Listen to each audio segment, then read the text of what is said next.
बिस्मिल्लाहिर्रहमानिर्रहीम, अस्सलाम वालेकुम। My name is Zina Shaukat और मैं Afaq sun series grade 3 general knowledge यानी मालूमात आमा की टीचर हूँ। आज के इस लेक्चर में हम डिस्कस करेंगे यूनिट नंबर 9 जो कि है कायद आज़म मोहम्मद अली जिन्ना रहमतुल्लाह अलैह। इस सबक के 2 SLOs हैं। हम इस सबक में कायद आज़म के बारे में कुछ इन्फॉर्मेशन को डिस्कस करेंगे। सबसे पहले हम देखेंगे कि कायद आज़म पाकिस्तान के बानी हैं, फिर उनकी तारीख़ पैदाइश के बारे में बात करेंगे और फिर उनकी ज़िंदगी के अहम वाक़यात को डिस्कस करेंगे और फिर उनकी अहम खिदमात को भी डिस्कस करेंगे और फिर उनकी तारीख़ वफ़ात के बारे में बात करेंगे। चलिए शुरू करते हैं।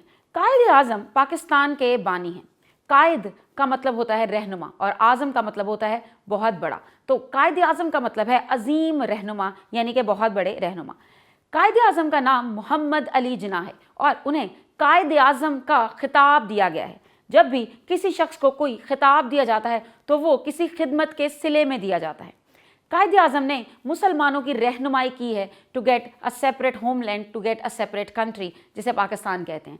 तो चूँकि पाकिस्तान ने मुसलमानों की बहुत ज़्यादा रहनुमाई की है पाकिस्तान बनाने के लिए, सो इसीलिए कायद आज़म का खिताब दिया गया है मोहम्मद अली जिन्ना को और अब हम उन्हें कायद आज़म मोहम्मद अली जिन्ना के नाम से जानते हैं। तो कायद आज़म मोहम्मद अली जिन्ना का एक खिताब है।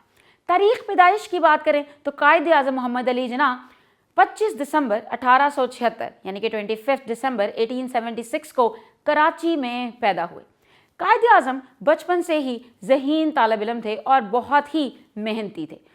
उनकी ज़िंदगी के अहम वाक़यात में सबसे पहले आपको ये पता होना चाहिए कि उन्होंने 16 साल की उम्र में ही मैट्रिक का इम्तिहान पास किया और मैट्रिक का इम्तिहान पास करके वो आला तालीम हासिल करने के लिए इंग्लिस्तान चले गए। वहाँ पे उन्होंने वकालत की डिग्री हासिल की और वकालत की डिग्री हासिल करने के बाद वो वापस हिंदुस्तान आए और वापस आकर उन्होंने वकालत को ही अपना पेशा बनाया और फिर वो एक कामयाब वकील बने।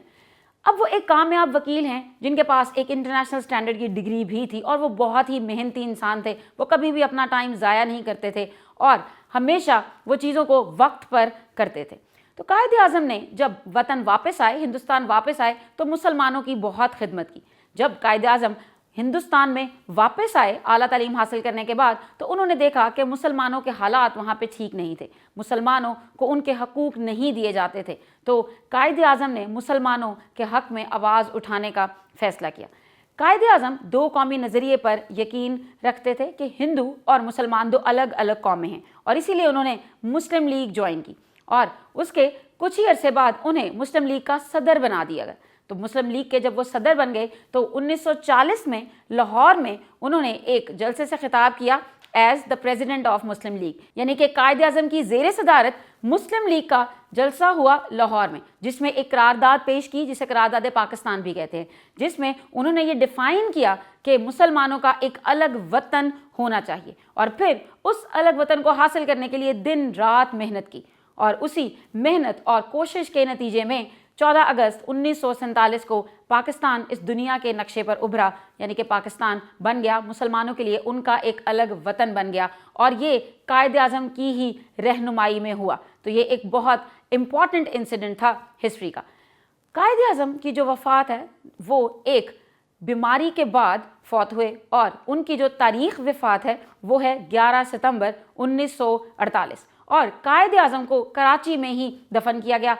कायद आज़म का मज़ार कराची में है जहाँ पे लोग जाते हैं, उन्हें खराज तहसीन पेश करते हैं। सारी कौम इन्हें बाबा कौम के नाम से पुकारती है।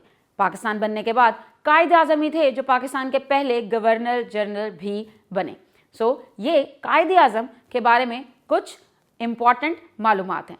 कायद आज़म की तारीख़ पैदाइश, उन्हें कायद आज़म क्यों कहा जाता है और कायद आज़म की ज़िंदगी के अहम वाक़यात और उनकी खिदमत जो कि उन्होंने मुसलमानों को एक अलग वतन दिलाने के लिए की, उसका खुलासा और कायद आज़म की तारीख़ वफ़ात क्या है और उनका मज़ार कहाँ वाक़या है, ये चीज़ें हमने इस लेक्चर में डिस्कस की हैं। चलिए अब इसी नॉलेज को ज़हन में रखेंगे and we will solve some questions. You can see on your screen. पहला सवाल है, खाली जगह पुर करें। मुसलमानों ने मोहम्मद अली जिन्ना को डैश का खिताब दिया। यहाँ पे जो खिताब है वो मेंशन करना है और वो था कायद आज़म का खिताब। मोहम्मद अली जिन्ना आला तालीम के लिए डैश चले गए। सो मोहम्मद अली जिन्नाह आला तालीम के लिए इंग्लिस्तान चले गए। कायद-ए-आज़म रहमतुल्लाह अलैह ने मुसलमानों के डैश के लिए आवाज़ उठाई तो उन्होंने मुसलमानों के हकूक़ के लिए आवाज़ उठाई। सो कायद-ए-आज़म का मज़ार कराची में है, सो इस ब्लैंक में कराची आएगा। दूसरा सवाल है, दुरुस्त जुमले के सामने टिक और गलत के सामने क्रॉस का निशान लगाएं। पहला सेंटेंस है, कायद-ए-आज़म रहमतुल्लाह अलैह बहुत मेहनती तालिब इल्म थे, तो ये दुरुस्त जुमला है। कायद-ए-आज़म रहमतुल्लाह अलैह ने 18 साल की उम्र में मैट्रिक का इम्तिहान पास किया, तो ये गलत है क्योंकि उन्होंने 16 साल की उम्र में मैट्रिक का इम्तिहान पास किया था। मुझे उम्मीद है कि आप बाकी ट्रू फॉल्स का आंसर भी कर सकेंगे। इसके अलावा आपको कुछ क्वेश्चंस के आंसर्स भी लिखने हैं। और पहला सवाल है, कायद-ए-आज़म का क्या मतलब है? हमने इसी लेक्चर में डिस्कस किया है कि कायद-ए-आज़म का मतलब होता है अजीम रहनुमा। दूसरा सवाल है, आपको कायद-ए-आज़म रहमतुल्लाह अलैह की कौन कौन सी खूबियाँ पसंद हैं, इन खूबियों की फहरिस्त बनाएं। इस सवाल के जवाब के लिए आपको चैप्टर को डिटेल से पढ़ना है और कायद-ए-आज़म के बारे में और भी इंफॉर्मेशन हासिल करें। आप इसको सर्च कर सकते हैं या फिर आप अपनी टीचर से मज़ीद इंफॉर्मेशन पूछ सकते हैं और फिर आप इन खूबियों को लिस्ट डाउन करेंगे जो कि आपको पसंद है। जैसे कि मुझे बहुत पसंद है कि वो बहुत मेहनती थे और वो अपना वक्त ज़ाया नहीं कर सकते थे। इस तरह की और भी खूबियाँ जो हैं वो आप निकाल के नोट डाउन कर सकते हैं। नेक्स्ट क्वेश्चन है, आप बड़े होकर पाकिस्तान के लिए क्या करना चाहते हैं? तो आप बैठिए, सोचिए कि किस तरह से आप पाकिस्तान की खिदमत कर सकते हैं और आप बड़े होकर क्या बनना चाहते हैं। हमने आज के इस लेक्चर में कायद-ए-आज़म के बारे में बात की है। हम अपने आने वाले लेक्चर में भी किसी ऐसी ही इंपॉर्टेंट पर्सनालिटी को डिस्कस करेंगे। तब तक के लिए अपना ख्याल रखिए। अल्लाह हाफ़िज़।